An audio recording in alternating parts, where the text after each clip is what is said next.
क्या ईरान के राष्ट्रपति के अचानक चले जाने से भारत पर बड़ा असर पड़ेगा? और सबसे बड़ा सवाल तो ये कि रईसी की मौत से ग्लोबल मार्केट समेत कच्चे तेल और सोने की कीमतों में कितना बड़ा उछाल आ सकता है। ईरान के राष्ट्रपति इब्राहिम रईसी का यूं अचानक दुनिया को अलविदा कह देना किसी को रास नहीं आ रहा। 19 मई को एक हेलीकॉप्टर हादसे में ईरान के सबसे ताकतवर शख्सियत यानी प्रेसिडेंट इब्राहिम रईसी की मौत हो गई। लेकिन दूसरी तरफ इस हादसे पर शक की सुई भी घूम रही है। रईसी की मौत एक हादसा है या साजिश, ये तो अभी नहीं कहा जा सकता। लेकिन अपने प्रेसिडेंट के निधन के बाद ईरान में मातम पसरा हुआ है। ईरान पूरी दुनिया को हिलाकर रख देने की बात भी कर रहा है।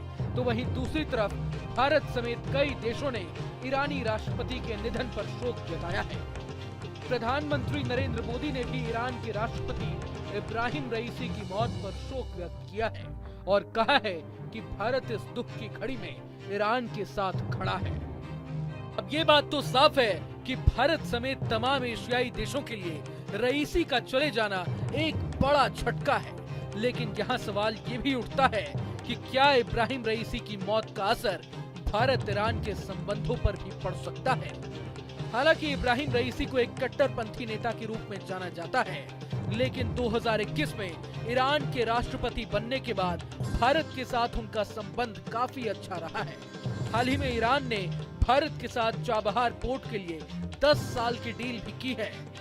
इस डील के लिए भारत साल 2023 से ही प्रयास में जुटा हुआ था, लेकिन रईसी के राष्ट्रपति बनने के बाद भारत अपनी कोशिशों में कामयाब हो पाया और इंडिया को चाबहार के संचालन का अधिकार अगले 10 सालों के लिए मिल गया।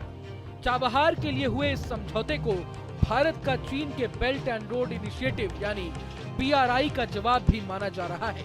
लेकिन असल में इस करार की अहमियत इसलिए बढ़ जाती है क्योंकि अमेरिका की नाराजगी के बावजूद भारत ने ईरान के साथ इस डील को जारी रखा है।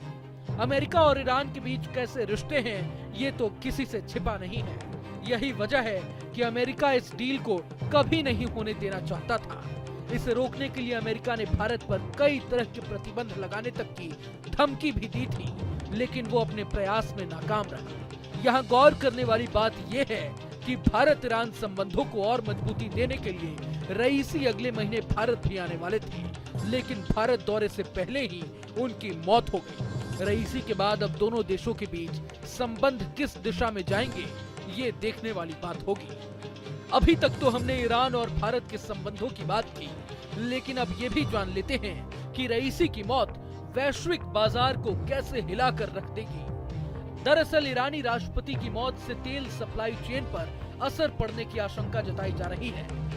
चूंकि ईरान एक बड़ा तेल उत्पादक देश है, इसलिए सप्लाई चेन में बाधा आने से तेल की कीमतों पर भारी असर पड़ सकता है। रईसी की मौत का असर कच्चे तेल के मार्केट पर भी दिखने लगा है। ईरान के राष्ट्रपति के हेलीकॉप्टर के दुर्घटनाग्रस्त होते ही एशियाई बाजारों में तेल की कीमतें बढ़ गई हैं। वैश्विक बाजार में ब्रेंट क्रूड भी $83.77 प्रति बैरल के भाव पर कारोबार करता दिख रहा है। यही नहीं, रईसी की मौत सोने जैसी सुरक्षित धातुओं की कीमतों पर भी असर डाल सकती है। ईरानी राष्ट्रपति की मौत के बाद सोना अपने ऑल टाइम हाई पर पहुंच गया है। ईरान में स्थिरता आने तक सोने की कीमतें बढ़ने की आशंका है। ईरानी राष्ट्रपति की मौत का असर शेयर बाजार पर भी दिख सकता है।